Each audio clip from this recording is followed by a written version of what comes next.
Hello and welcome back to Space Engineers. In today's video, we're looking at another transport rover. This one is very fitting for planet Pertam with its overall rundown and rusted look, and it's called the Cargo Runner Rhino, which is this lovely thing that I'm currently standing on.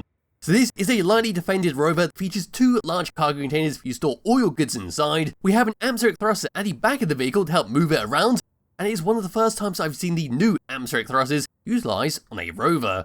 So we put the pan camera all the way back to here. Here it is. It's just simply the lovely fan version, where we do have a spinning air vent behind that to suck in oxygen from the surrounding areas to refill your tanks, just in case you are using this on a planet without oxygen. So we've got a nice lot of detail all the way around this, still in its rusted rundown look. We have a tiny interior with everything you need to survive in survival mode, such as a survival kit, got a little place to sit, a little place to cook your food and all of that, but we'll see that when we go around on the inside. So putting the camera like this, pressing F10 and finding the Rhino in the spawn menu. This thing is 381 large blocks, using pretty much all the DLC packs. We have one hell of a lot of information about it, such as the lore behind it. We've got its general specifications where it says PCU is block count, and then what it does and doesn't include. So giving it a thumbs up, move around towards the very front, we'll have a quick look around the outside, then a quick tour of the interior, then it's time to drive it around on this custom Pertam planet. We'll see how well it goes, especially when I remove the speed limit. So, at the very front for the Rhino, this is what we get. And well, fitting to this name, we've got ourselves an antenna right at the very top to act as a ramming spike if you're feeling brave and want to destroy your enemy as well as part of this vehicle. Moving a bit closer, we see our windows where we're going to drive this thing around, as well as a double door for an airlock. Make sure you're nice and airtight, especially like I said, if you're on an oxygenless planet. We've got two rusted down ladders to be able to get up and access those interior turrets. We've got a little logo in the middle, and then an offset spotlight to light up the darkness. If we were to move around onto the side, we see our front wheels, which are currently the smaller wheels. Then we've got large ones at the very back, which is quite odd to drive, and very odd when we initiate the jumping sequence, because it does become very powerful at the back in terms of its jumping height. Anyway, that's where I am standing next to that interior turret. We've got ourselves a little walkway that goes all the way around and over to the doors that allow us to go into the ship, and then further down into our living quarters. Over from this section, we see a little heat vent behind, again a half catwalk. Then over to this part, this is one of two large cargo containers, which have a connector on each side with two blaster edge blocks, so you can dock this thing up, unload and load up any kind of cargo, and then transport it where it needs to go. We also have a very handy little ladder to be able to get up, so we can easily drop down and repair this up if you ever took damage when, say, docking it up. As we're able to move all the way across to this section, here is a much larger wheel at the back there, which we'll see it jump a bit later on, and you'll be able to see just how powerful this thing actually is. Move around towards the very back, we've got another rusted ladder to be able to get up to that top platform and to, wander around this ship. Now to be able to come around towards the very back of this thing, there's a gyroscope so we can control this when we do a big jump or just fall off a cliff, and there is our large atmospheric fan thruster to push us around just in case we need that extra oomph when we're all full up with cargo. If we were to move a bit closer, right over here we can see our air vent that we saw at the very start of this video, just to suck in oxygen from the surrounding areas, and we do have a very sneaky little hidey hole if you're feeling quite brave. Maybe sit here as a small little stowaway. Pulling away from this and moving slightly up, so here's our top section above our fan, where we can just walk around to get a good view of what's going on over on the horizon. We've got a couple of decorative pieces in the form of our freight crates and our barrels, so we've got one on the left hand side, then we've got multiple on the right hand side. As we move around onto this section, just a little pan around. There we are. Got a little walkway in the middle to be able to reach the opposite side, as well as an armory locker to store a few bits and bobs inside. Moving all the way up and looking down, there's an interior turret for a bit of defense. We see two warfare batteries built into the floor. And as we move along, this is a small little walkway that will eventually meet up at the very front, where we'll be able to get into the cockpit. There is our large cargo container on the opposite side, and even more rusted walkways go all the way around this vehicle. Then moving towards the very front, three more interior turrets for a bit more defense. There's our ramming spike antenna at the front, a little window to peer down at our bridge. Then moving all the way down underneath this thing, down past our little wheels, and this is all we can see. So right below our cargo containers, we've got ourselves some unfinished rusted solar panels, just add as a small decorative rack, just to hold them in place. Moving across there, there's an ore detector so we can go out and about scout for ore patches, manually mine it up and load it in our cargo containers if we need to do that. And towards the back there, that's all we can see. So time for me to grab hold of my character and go on the inside. But as for this overall design, it does look bloody fantastic how it's all been set up. I'm always a sucker for rusted down vehicles, and it does have a nice sort of everything on here, to help you out in survival mode. So grabbing hold of my character, and well, we're just going to drop down to the floor here. So I think it's going to be a good idea to start from the very back.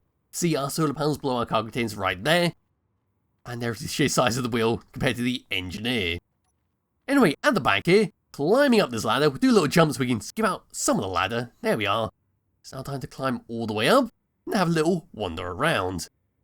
So up to here, here's our little cargo containers and our barrels. Looking down to here, we see the floor. Got ourselves a little arrow that says down to the ground. There's our lovely atmospheric thruster to push us around.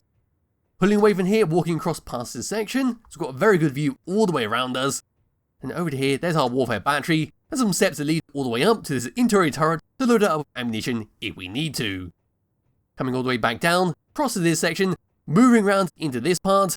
There we are, we now drop down onto our connector, repair it up if it took damage, and then we can just come all the way back up. So over to this part, we now walk all the way around. Ignoring this section for the moment, it's time to come past this. We've got our reactors in the floor. This is over to our armory locker to load up a few bits and bobs if we need to.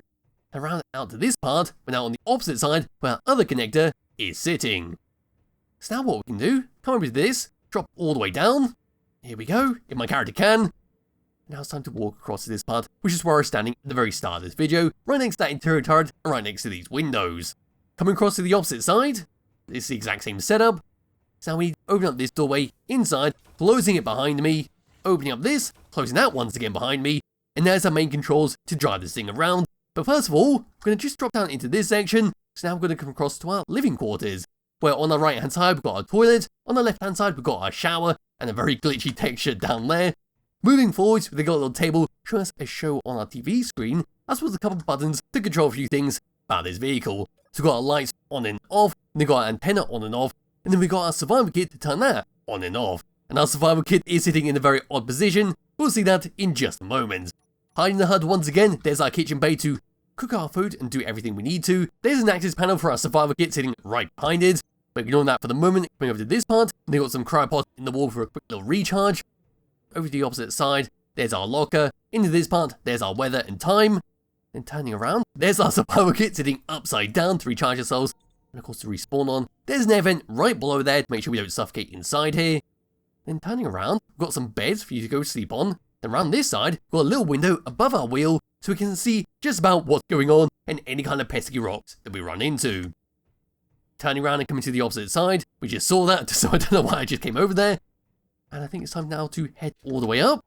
Here we go, and get into the helm. But first of all, looking around this area, we've got a fantastic view all the way around here. A little balcony so we can peer down at our cryopods. There's a gun where I started with. And yes, it's just a fantastic view all the way around here. So getting into this helm, bring up the HUD, these are the controls we get. So the number 1 is going to try our antenna on and off. Number 3 is for our atmospheric thruster behind our ship to turn it on and off just in case we need it. Number 5, 6, 8 and 9 is for our wheels, but we do not need to touch them. Over to tab number 2, we then got controls for our turrets to turn them on and off. We then got warfare batteries to auto recharge, reactors on and off. 6 and 7 is for our connectors on each side, so one on the left, one on the right. And then number 9 is to attach on a spare wheel, just in case one gets blown up and, well, falls off. So there it is right there. Anyway, coming out of that and over to tab number 3, we then got our auto detector on and off. We then got number 3, number 4 for our lights all the way around this vehicle. Number 6 for your O2 H2 generator. Number 7 for your oxygen tank on and off. And then number 9 is for your survival kit to turn that on and off just in case you don't need it. And as for the other controls, we've got nothing else. So it's time to undo the parking brakes and drive this around without our atmospheric thruster turned on. So on this perfectly flat surface, moving forwards, this is what we get. We've got some nice respectable speed, but we are completely empty in our cargo containers, so that will have a very big factor at the end of the day. So if it does become a problem, we can then activate that thruster, now we can get a nice bit more speed. And look at that shoot all the way up. We were struggling to get up to 50, but now we are moving at 100 meters per second. And there is a giant chasm. In fact, that's absolutely lethal down there. I was to grab the free camera, say bring up the HUD, turn on that, and actually find out where I was.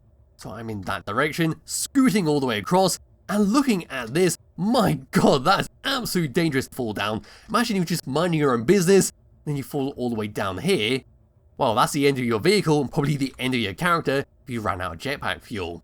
Grabbing hold of my character once again, and just driving it along, so turning off all of that, undoing the parking brakes once again, and here we go, once again. So yes, as I was saying, this thing's got a nice sort of speed over it. Got our gyroscope, so it's not too much of a problem at the end of the day if we do go over a cliff edge.